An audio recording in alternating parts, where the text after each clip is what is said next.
Virus novel corona saat ini sudah menyebar ke berbagai negara. Indonesia dinilai lambat dalam mengetes Kasus positif 13.226. Sudah 1,5 juta tenaga kerja yang terdampak krisis COVID-19. Dengan sangat lelah. Indonesia didera bencana wabah. Kita akan operasi seksual pada pasien hamil dengan PDP. Mereka bekerja tanpa lelah. Semua bersatu, melawan, menciptakan harapan. Ini adalah kamar operasi Sito. Bahwa ini bukan akhir dunia. Pengecekan PCR alhamdulillah 2 kalinya negatif. Perjuangan akan terus dilakukan hingga kehidupan dapat kembali berjalan.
Januari 2020. Wuhan diserang virus yang menyebar dengan cepat. WHO menyebut virus corona baru atau novel corona 10 kali lebih mematikan dari flu babi. Seketika, kota Wuhan lumpuh total. Tak butuh waktu lama, virus novel corona menyebar ke seluruh dunia.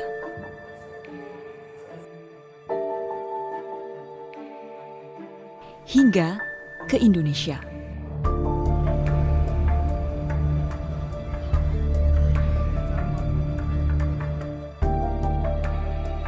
Nah, virus corona ini adalah salah satu virus yang sebetulnya banyak sekali virus corona, terutama di hewan ya, itu banyak.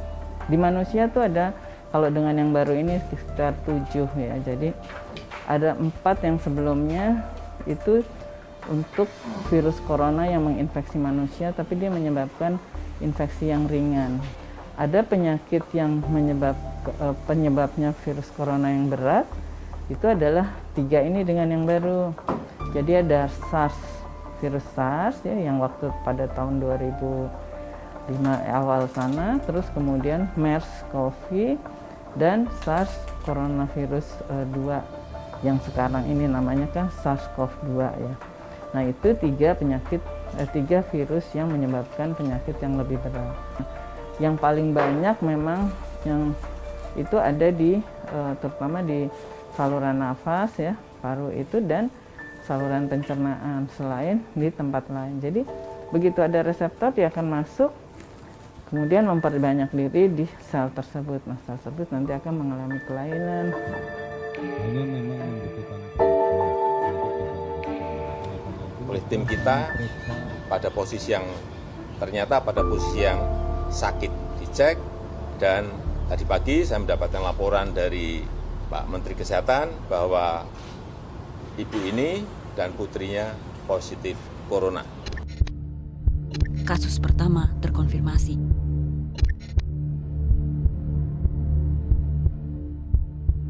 Nama saya Ratri Anindya Jati, saya adalah salah satu pasien pertama COVID-19 di Indonesia.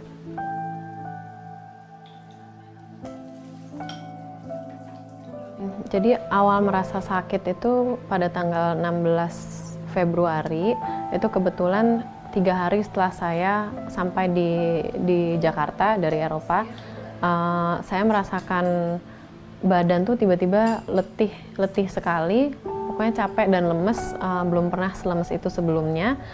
Terus waktu itu di sore hari saya tidur sore ya, diharapkan setelah bangun terus merasa lebih enak. Tapi ternyata malah badan merasa kayak mau meriang, kayak mau panas gitu. Nah, waktu itu dicek cuman ada sedikit radang tenggorokan, lalu dikasih obat. Terus kami pulang ke rumah ini, ke Depok.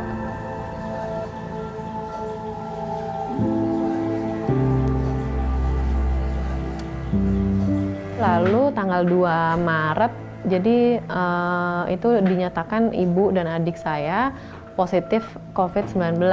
Jadi di sisi lain saya sakitnya ringan, sedangkan kalau adik dan ibu saya tuh lebih parah, dan mereka juga melakukan beberapa kali pengecekan sampai hingga akhirnya dinyatakan positif tanggal 2 Maret. Lalu tanggal 4 Maret saya diminta untuk tes swab lagi, itu yang sudah kedua kalinya. Kemudian tanggal 7 Maret saya dinyatakan positif juga, dan sejak tanggal 4 Maret itu saya diisolasi di Rumah Sakit RSPI Sulianti Saroso. Orang yang dengan positif yang sudah diketahui pasti masuk rumah sakit, pasti harus kita isolasi.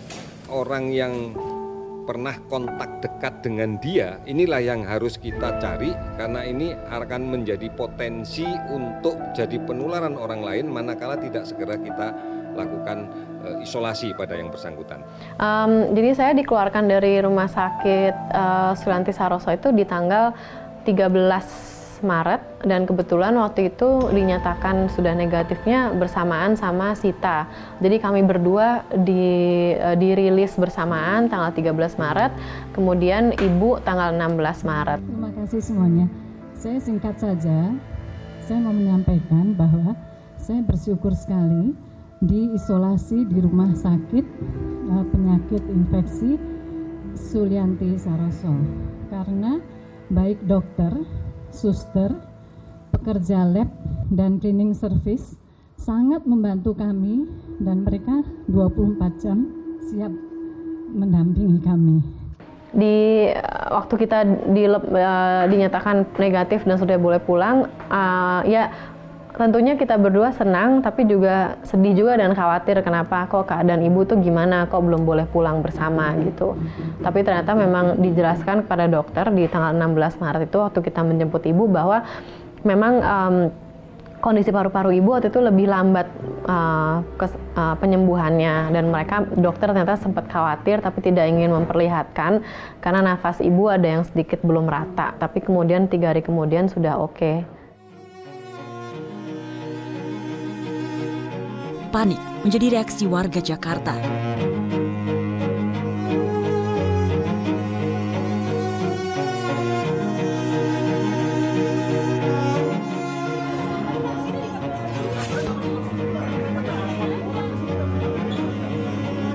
Dan selanjutnya, ibu kota menjadi epicenter COVID-19 di Indonesia.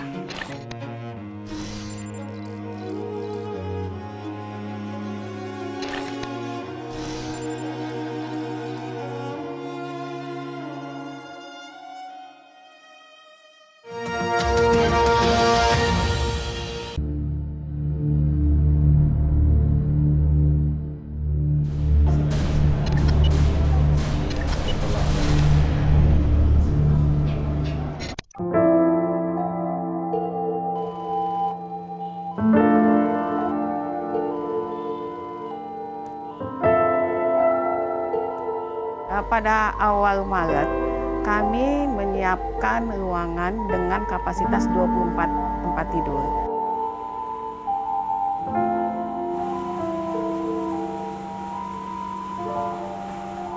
Untuk APD, memang kami menyiapkan untuk kasus-kasus ini, tahap awal adalah untuk 24 tempat tidur.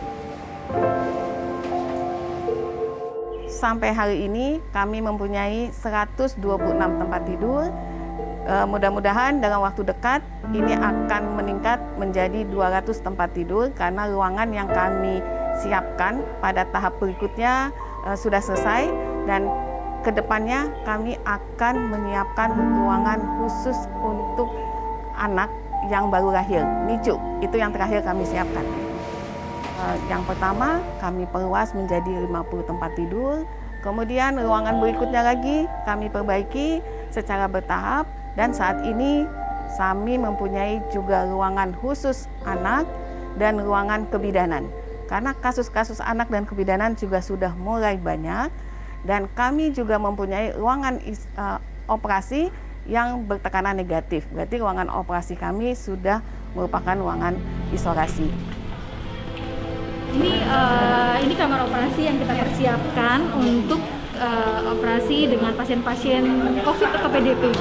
Ya, jadi memang arah masuknya berbeda. Kita berbeda dengan pasien masuk dan petugas kamar operasi masuk. Operasi kamar bedah pada saat operasi biasa sebelum COVID, kita ada 2 kamar operasi elektif yang berencana dan kamar operasi sito. Kita di sini adalah Okasito untuk menangani pasien COVID yang akan dilakukan tindakan pembedahan. Ya, kita menyiapkan semua APD-nya sesuai dengan SOP yang diterapkan di rumah sakit kita. Untuk APD-nya sendiri terdiri dari hazmat, masker N95, face shield, Google, kaos kaki disposable, lalu memakai sarung tangan dengan 3 lapis. Urutan pemakaiannya kita anjurkan semua tim untuk mencuci tangannya di air mengalir dengan sabun. Setelah itu kita memakai masker N95, memakai kacamata Google, full body gown atau hazmat,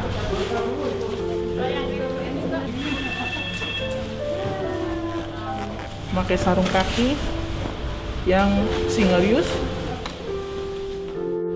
Kemudian kita mencuci tangan lagi dengan hand rub. Kemudian kita memakai sarung tangan bedah yang diselipkan di bawah lengan gaun. Lalu tim siap untuk masuk ke dalam kamar operasi.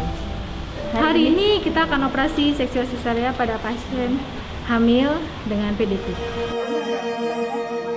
Memulai operasi, mari kita berdoa menurut agama dan kepercayaan masing-masing. Berdoa dimulai.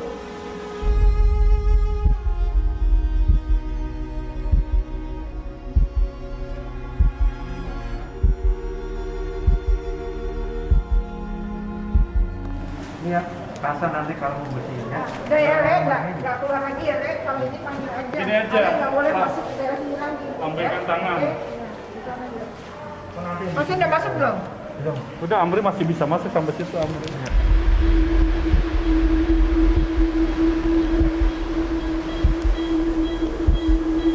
Saat ini yang banyak operasi adalah pasien-pasien hamil.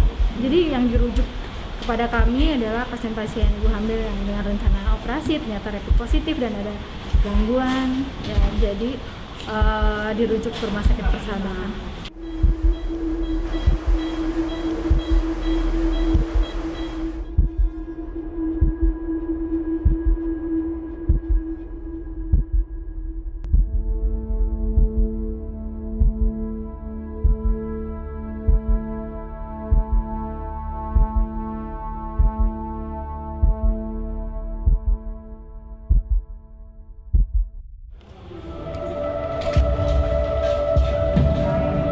Saya Kartika, saya di sini sebagai Wakil Kepala Instalasi Bedah Sentral di Rumah Sakit Persahabatan.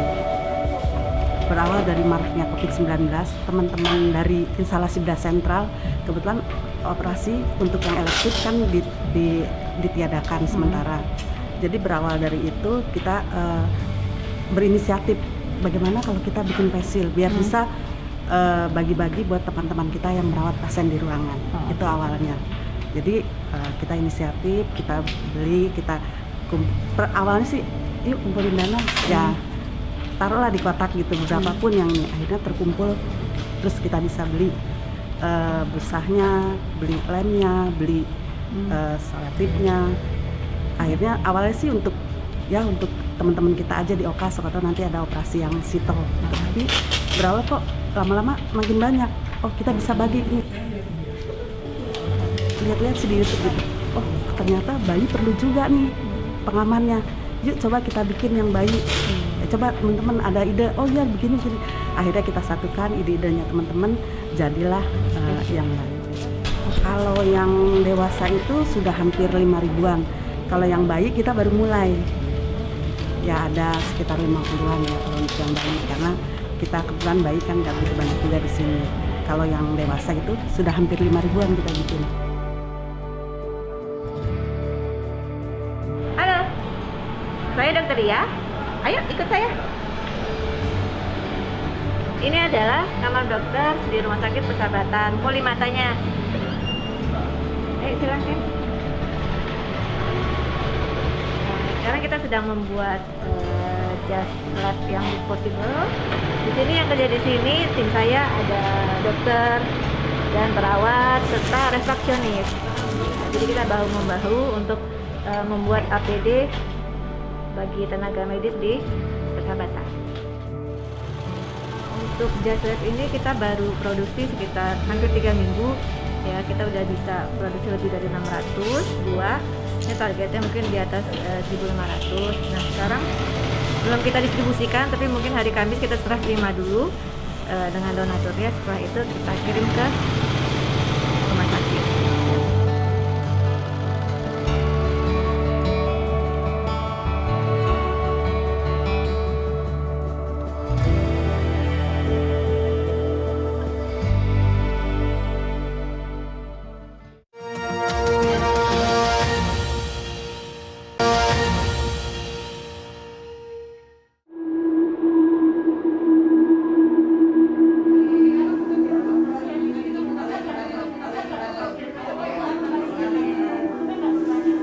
Nama saya Selvi, perawat melati bawah ruang isolasi COVID-19 di Rumah Sakit Persahabatan.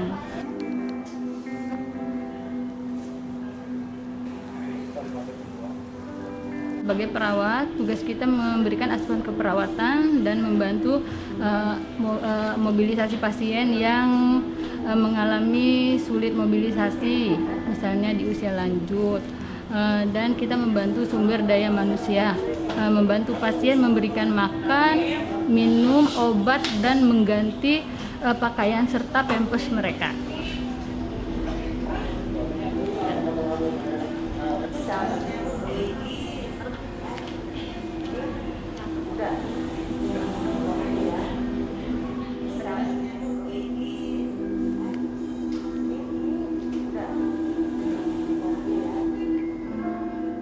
Saya bekerja di ruang isolasi COVID dari tanggal 26 Maret 2020 sampai detik ini.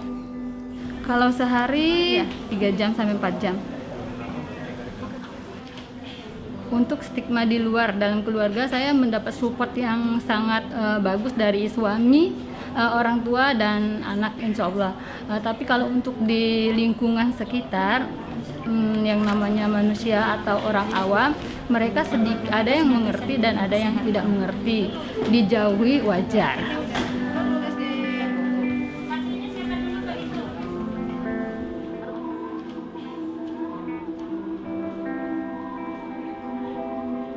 Pengalaman buruk yang saya rasain ketika suami mengalami demam dan di pekerjaannya dia diberhentiin secara mendadak.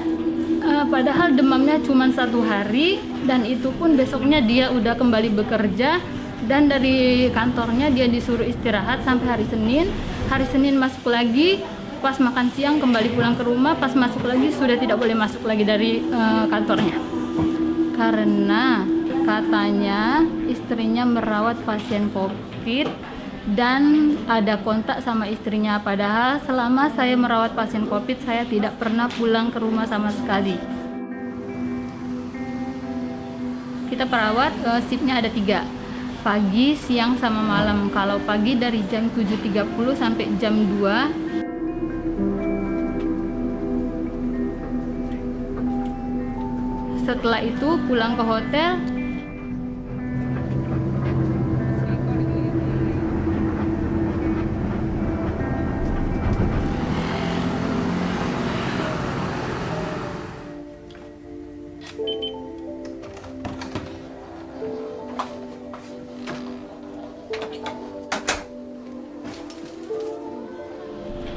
Ya, kita seperti biasa melakukan aktivitas seperti biasa, berdoa dan sebagainya.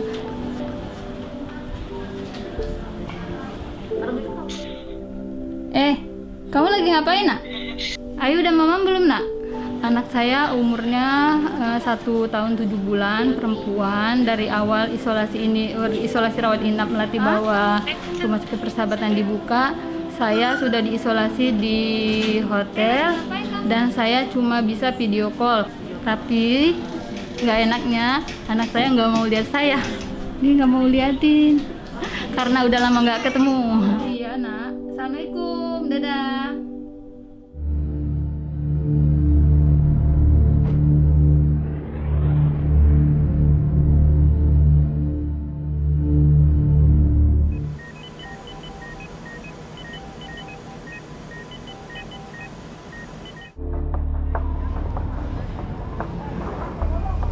Kami mulai merawat pasien corona di Bekasi itu mulai tanggal 17 Maret ya.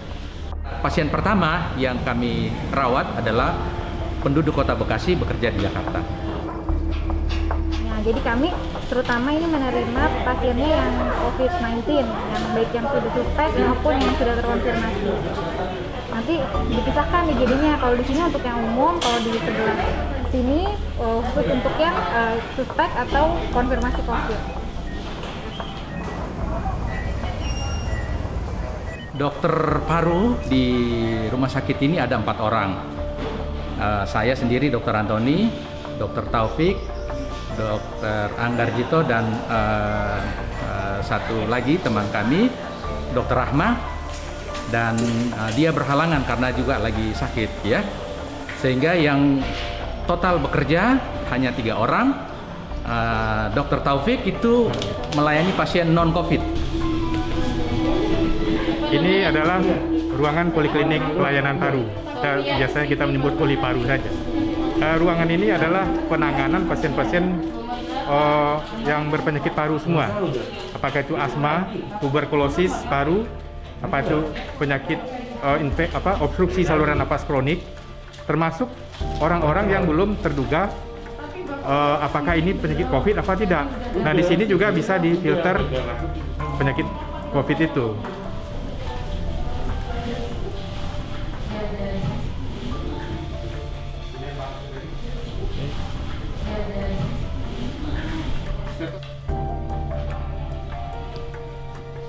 Bapak tidak merokok? Enggak, yang merokok ya. Keluhan Bapak nggak bisa kontrol, ya. Oke. Karena kita punya satu bahan atau belangko untuk menfilter penderita apakah kita curiga ke arah COVID. Ada satu belangko yang kita sebut dengannya biasa namanya formulir penyelidikan epidemiologi suspek COVID. Ya, mulai dari alamat, kemudian keluhannya apakah ada dia riwayat demam, batuk, pilek, ya, nyeri tenggorokan, sesak napas, menggigil, dan status keadaan penyakitnya, apakah dia seorang perempuan hamil atau penderita diabetes, atau dia penderita sakit jantung, penyakit ginjal, ada di sini semua. Apakah dia penderita juga tumor. Nanti dari sini, dari belangko ini kita juga bisa menyimpulkan apakah seorang yang datang ke poliklinik ini kita duga kuat dia COVID apa non-COVID. Seandainya dia COVID, kita periksa lengkap alat pemeriksaan penunjang, ronsen, laboratorium, dan sementara kita periksa cek rapid test dan atau PCR. Kalau jelas ini PCR-nya positif, kita konfirm COVID, itu langsung kita rawat di ruang isolasi.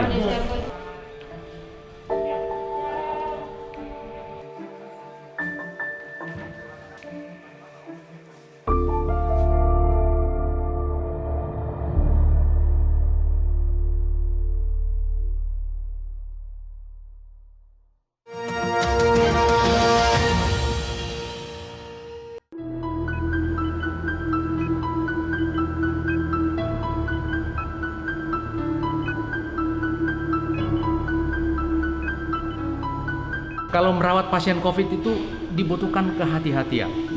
Hati-hati, oleh karena kita harus memakai APD selengkap mungkin supaya dokter yang merawat jangan tertular. Tidak hanya dokter, tetapi garda depan kami adalah perawat yang 8 jam ada di dalam ruangan isolasi gitu. Dan suatu kebanggaan bagi kami kalau kita merawat pasien dan bisa sembuh. Itulah kebanggaan yang luar biasa gitu ya. Dan itu harapan kita bagaimana supaya pasien yang dirawat bisa sembuh dan bisa beraktivitas kembali. Semoga apa yang kita harapkan semua tercapai, kita dalam lindungan Allah Subhanahu wa taala. Amin. Ya, satu lantai itu kan 20 tempat tidur. Jadi kali 3 ya rata-rata ya kami merawat pasien 60 bisa 40, 50 gitu ya sehari gitu. Kalau semua pasien kami rawat tentunya mungkin rumah sakit ini tidak akan muat. Tetapi untungnya di Kota Bekasi rumah sakit swasta juga dikerahkan untuk merawat. Jadi ada 7 rumah sakit swasta yang siap merawat pasien COVID di Kota Bekasi. Bagaimana perasaan hari ini? Gimana perasaannya, Pak? Bagus, dokter. Bagus ya? Coba angkat tangan. Pegel ya? Ini agak enggaknya atau apa? Tembusnya ya? Ya.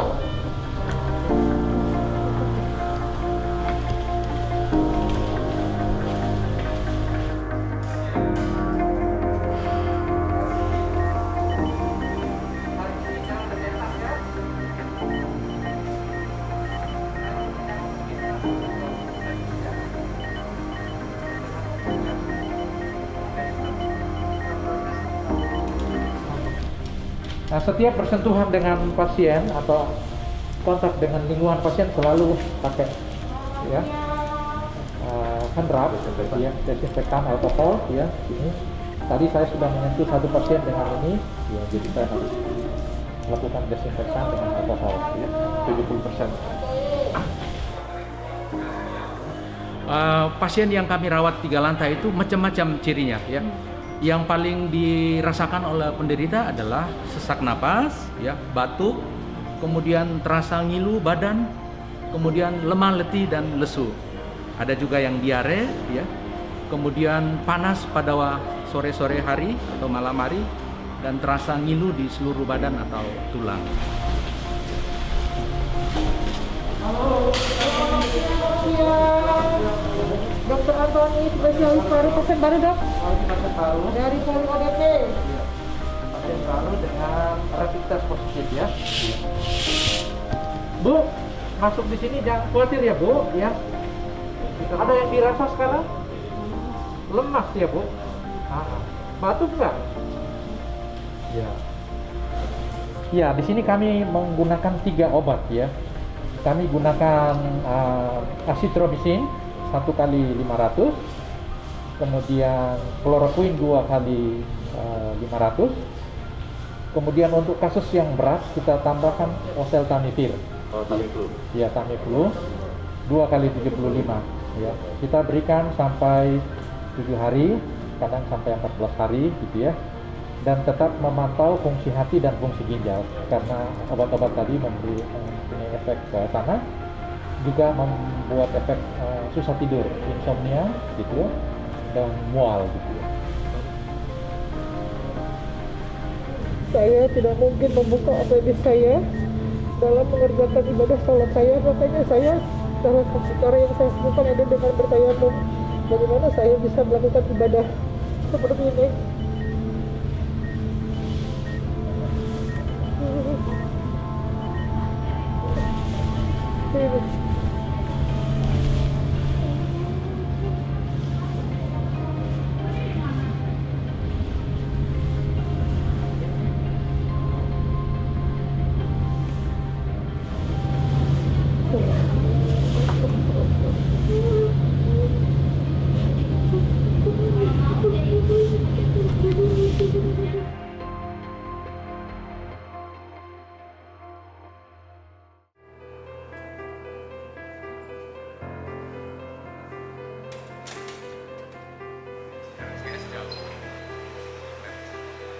Sebetulnya kami ini labnya bukan lab BSL-2, tapi dengan kondisi yang harus kami mengerjakan sendiri, terpaksalah kami men-setting lab yang sederhana ini menjadi lab untuk pemeriksaan PCR COVID. Kita mulai dengan penerimaan sampel dari ruangan rawat inap atau dari poli. Kemudian kita identifikasi sampelnya, ya. Apakah memungkinkan atau tidak untuk dikerjakan sebagai sampel spesimen PCR. Dari sini kita akan pilih nanti. Kita mengerjakan punya 2 alat. Yang pertama alat yang sederhana, single plex. Yang single plex seperti ini, kami semua bekerjanya betul-betul super ketat. Jadi petugasnya menggunakan APD lengkap dan alatnya kita bekerja di dalam BSC kelas 2. Ini yang satu yang multiplex. Yang kita beli hanya beli kit reagennya saja. Kebetulan alat reagen kami ini yang satu datangnya dari Taiwan, yang satu dari Singapura. Ini ruang PCR multiplex, alat multiplex di dalam sini. Ini ruangnya memang didesain khusus untuk pengerjaan biologi molekuler, pemeriksaan molekuler. Tetapi tidak seideal untuk lab BSL kelas 2. Karena kami dulu men-settingnya belum seperti itu. Tapi karena kondisi wabah ini darurat terpaksa kami mengerjakan. Tapi dengan kehati-hatian yang tetap kami jaga.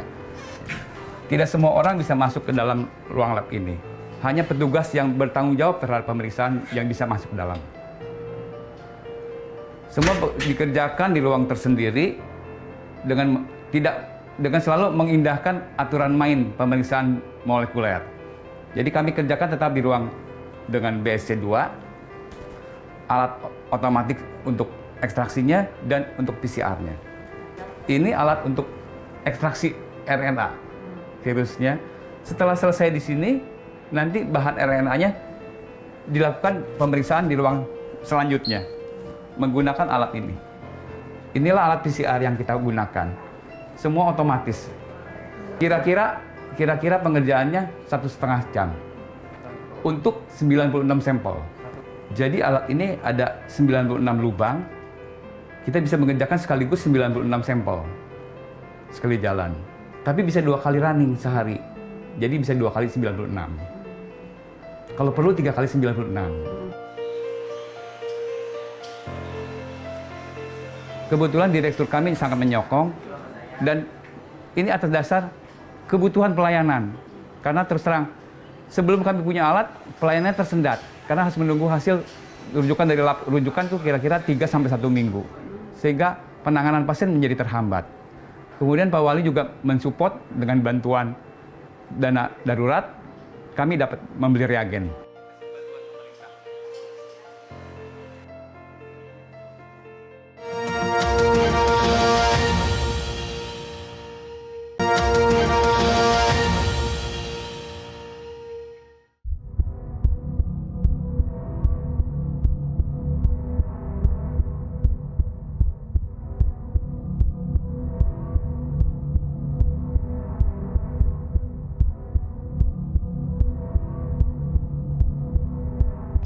Yang paling sulit untuk melakukan proyeksi ekonomi hari ini adalah karena tidak ada yang tahu kapan COVID ini akan hilang atau menurun.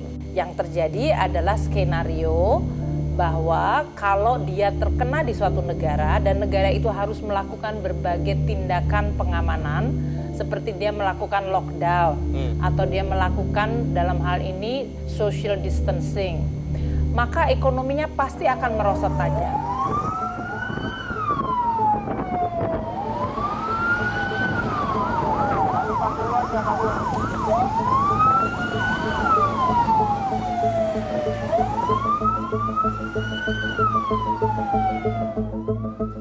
Kami memutuskan untuk memperpanjang pelaksanaan PSBB, diperpanjang 28 hari.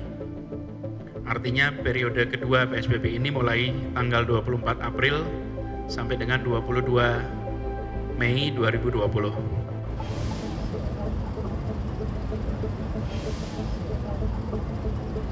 Sebenarnya untuk peraturan jaga jarak yang dianjurkan oleh pemerintah memang agak sulit di Kampung Rawa ini karena penduduknya sangat padat. Tetapi masyarakat sudah menyadari, sangat menyadari untuk berusaha semaksimal mungkin untuk menjaga jarak, supaya tidak terkena virus corona itu. Alhamdulillah setelah ada PSBB dari Pemprov DKI, Ya, masyarakat sini ikut peraturannya. Jadi sekarang hampir 90% tinggal di rumah. Pekerjaannya kalau di sini wira swasta. Yang wira swasta di sini kebanyakan tempe dan tahu. Ya alhamdulillah ya masih bisa berjalan karena dia jualannya kebanyakan di pasar. Kalau tutup kan dari pemerintah ada peraturannya, kalau untuk sembako atau pangan kan masih bisa terbuka ya, kecuali selain itu ya, untuk menjaga virus corona di setiap RT ya, RW 02 sekarang udah disediakan air untuk mencuci tangan dan sabunnya. Dan setiap gang sekarang udah ditutup gerbangnya untuk menjaga orang luar lewat.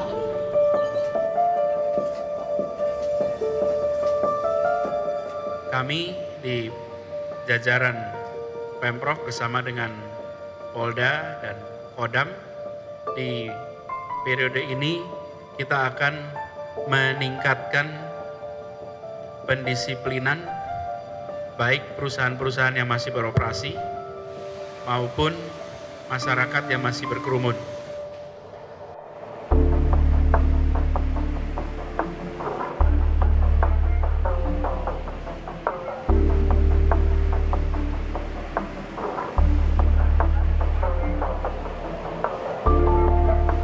Semenjak corona sekarang ini ya emang ordernya emang sepi banget.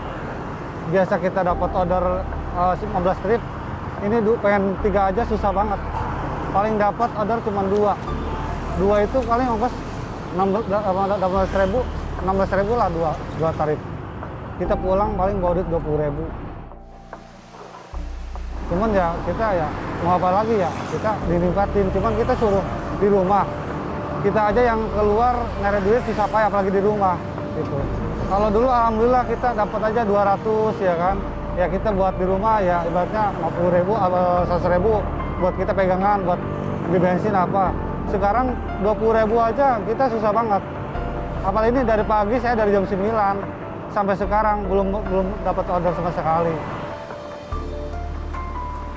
Ya apa aja kita ambil, ada paket, ada GoFood kita ambil, berhubung ya kita sekarang nggak ada, kayak gini, Gojek pada ngumpul-ngumpul sendiri. Dari jam 11 sampai jam 5 kan mall ini udah tutup.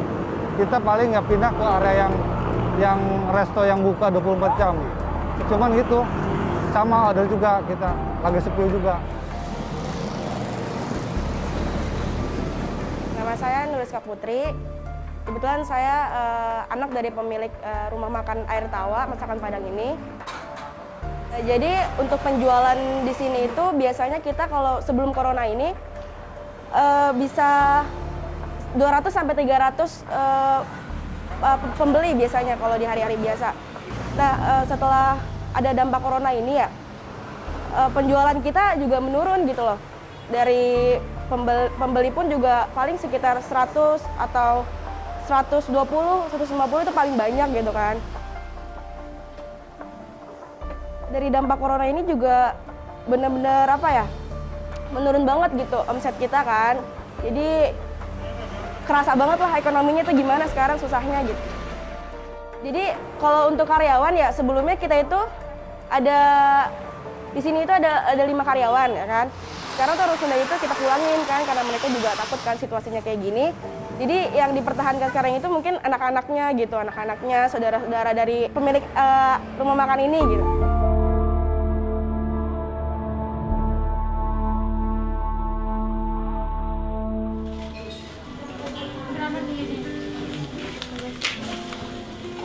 Berapa sama 3. Saya nama Abdul Aziz, kerjanya tukang sayur keliling. Abang sih tetap jualan, tapi merasa nggak takut lah, waspada diri aja, jaga badan kita sendiri, biar sehat gimana caranya gitu. Bukannya kita nekat ya, saya emang penghasilan saya begini. Jadi ya sebelum berangkat minum apalah, biar susu apa-apa itu kata dokter kan begitu omongannya. Kalau pemerintah kan nggak ngasih saran orang jualan begini di stop tuh kan enggak. Kan terserah kita yang penting jaga badan kita aja biar sehat lah. Kalau nama biasa cuman ada kendala jalan doang Pak, kadang-kadang muter.